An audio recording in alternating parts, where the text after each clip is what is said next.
Alright guys, so as most of you know, in an automatic car, you've got your park, reverse, drive, and 1, 2, 3, whatever, usually. Most of the time it's park, reverse, and drive. But on a stick shift, you've got the 3 pedals. You've got the clutch, brake, and gas. Alright, and then with a stick shift, instead of the park, reverse, and drive, you got a 5-speed or a 6-speed if it's a light pickup truck or a car. Now this one, of course, is a 5-speed, so you've got 1, 2, 3, 4, 5, and then you've got a reverse over here all the way back to the right. Now some cars, reverse will be up where first is at in mine, and they got a safety lock feature. You go up and then there. Depends on the car you have. Mine is like that, and a Miata. But all you have to do, e-brakes up. When you got to start the car, you got to depress the clutch like that. Put your foot on the brake pedal. Make sure you're in neutral. Give her a good shake. Turn the key. She's on. Okay. So now that she's on, you're going to want to make sure it's in neutral. You can release the clutch and the brake pedal because your e-brake is up. If you have, this one, it's a handbrake, same thing. It's a handbrake, whatever, e-brake.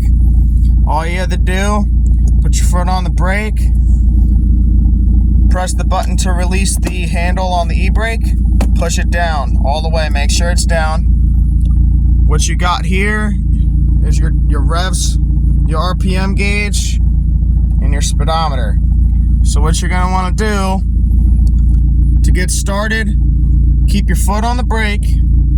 You're going to want to depress that clutch all the way to the floor. And then what you're going to want to do is go left all the way and then push up. And that's first gear. So now that you're in the first gear, you release your brake pedal, okay? You're going to start moving slightly if you're on a hill, downhill or whatever. It's best to learn on flat ground in a parking lot. What you're going to want to do is release that brake and slowly give it the tiniest bit of gas to about 800 to 1,000 RPM and release that clutch as slow as you can. And then once you've released it completely, as slow as you could, you can start to get going. Give a little bit of gas, right? Give it a little bit of gas. And I'm going to teach you to stop here. So when you're coming up to a stop sign, I'm in a parking lot, by the way. You press on the brake, and then once you're about to stop, you depress the clutch. Now once you're stopped, you got to leave it in, you got to keep the clutch depressed, or all you're going to do, I'm going to set an example here, you're going to do this. You're going to stall out, okay?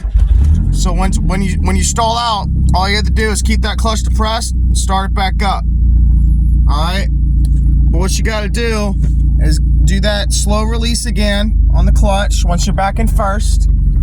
Alright, and what you're going to want to do to shift gears, all you have to do, give it gas till about, 10 to 15 miles an hour, depends on what car you got.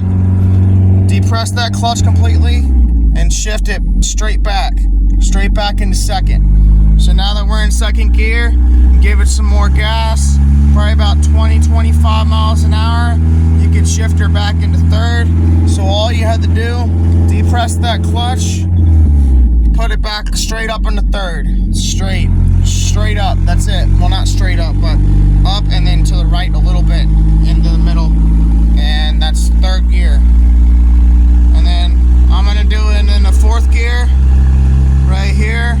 You could really, as long as you're not bogging her out, you can shift. So we're gonna go ahead and do a shift here. Depress that clutch. Move it straight back from third to fourth gear. Okay? Now I'm not gonna go into fifth gear because I'm in a parking lot and this is just a short explanation. But if you're gonna want to downshift, I will probably do that in another video, because this video is already gonna be 5 or so minutes long. Figured I'd just give you all a little how-to. I know it's a really terrible one, but hopefully it helps somebody. But hope you all enjoy the video so far. Please feel free to like, comment, subscribe for more content on the Miata and skateboarding. I also have the 93 F250, so I might be able to do a short video on floating some gears. I don't know yet. Probably you're really not supposed to in a synchronized transmission, but I do it anyway. If you do it right, you're not going to destroy anything. But hope you all enjoy the content. Let's get on the road to 200 subscribers. Thanks for watching.